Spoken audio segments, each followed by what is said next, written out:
Once upon a time, there lived a handsome wandering man named Tamilo. Tamilo came from Turkey. One day, he landed in a place called Rama, and then he continued his journey until he arrived at the place that was very far from resident settlements. The place was precisely on Ranaka Mountain. Not too long, Tamilo finally decided to stay here. Tamelo's daily life is farming. After a long time wandering and live alone, he felt that he needed someone as his wife. Every day, he only spent his time in his garden. And after a day off, Tamelo took a moment to stop at nearby river near his house to take a shower and clean it before return home. Tamelo was surprised when he looked at the water times to be clothed. Tamelo was astonished and while asking to himself, because nobody's there except himself. What happened? This morning, when I was to garden, this water still clean, but why it is dirty now? While the shower here is just me. In a row of the time, Tamelo went through the same thing until he attempted to find out what caused everything there. Finally, Tamelo decided to peek out from behind a tree to find out every strange thing he got.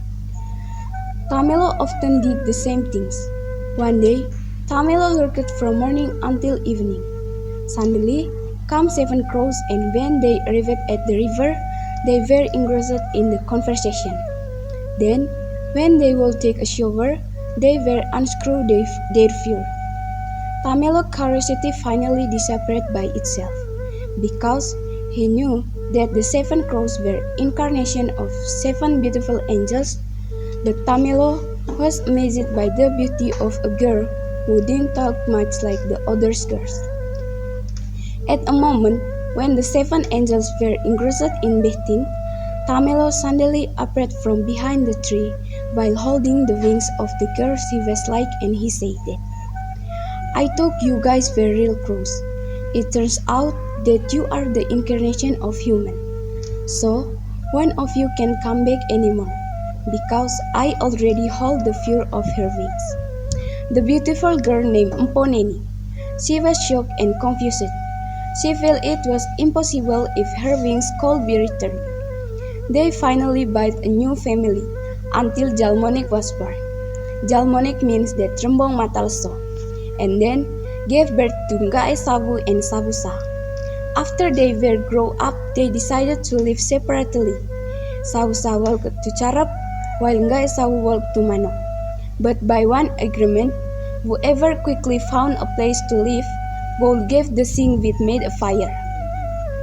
Over the time, Ngai Sabu finally found a place to live. So, he made a firebox consisting 3 stones, and fire from the rubbing of 2 bamboo helped us be fire song. So, until now, the historical fact still exists and people knew it as Likang Telu. Sabusa was shocked and he said that, "Ngai Sabu was made a fire, and I might go there." Until he arrived, he said to his brother while he warmed up his body, "Brother, you are the best. I can make a fire." But he took the initiative to remove the hem of his garment to get the fire. Because of it, Ngai Sabu shouted loudly and he said, "Sausa, look at your clothes." Sausa didn't care what he said. In a row, Ngai Sabu moved to Bangkakuleng to live there, and he had new family, then had some generation. They were Soro and Bak. Soro lived in Pelus and Bak lived in Mano. Bak's generation built a tribal house in Chompang Mano. But strangely, Chompang Mano was not made by human's hand. They said that Chompang Mano made by black spirit from Rana Mesele. It started of the old man who went looking for wood that won't build their house.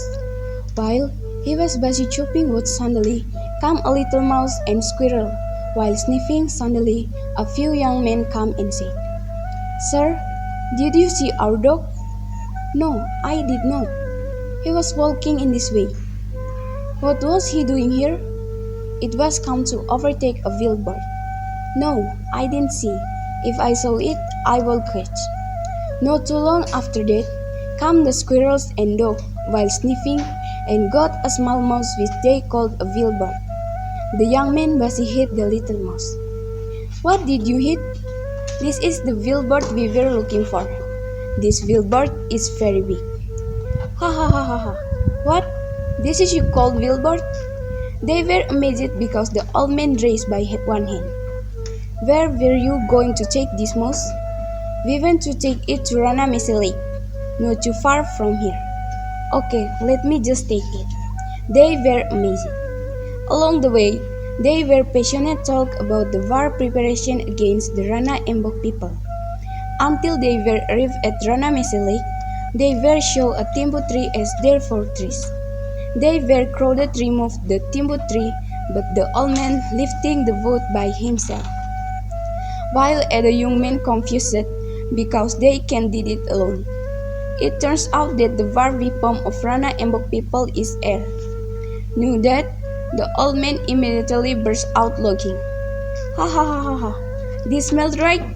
When Rana Embok's people throwing at the Rana Mese people, quickly the old man cut the airs. Show that the weapons ran out. Finally, Rana Embok people gave up and Rana Embok won it.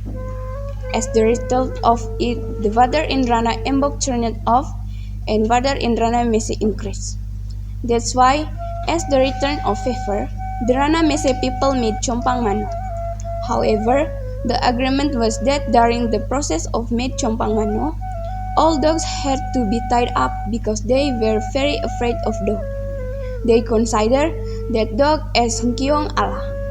Then, Mano's people tied up all the dogs and kept them in the Langkok, a place to store rice. Before morning around 5 a.m., suddenly all the dogs barked.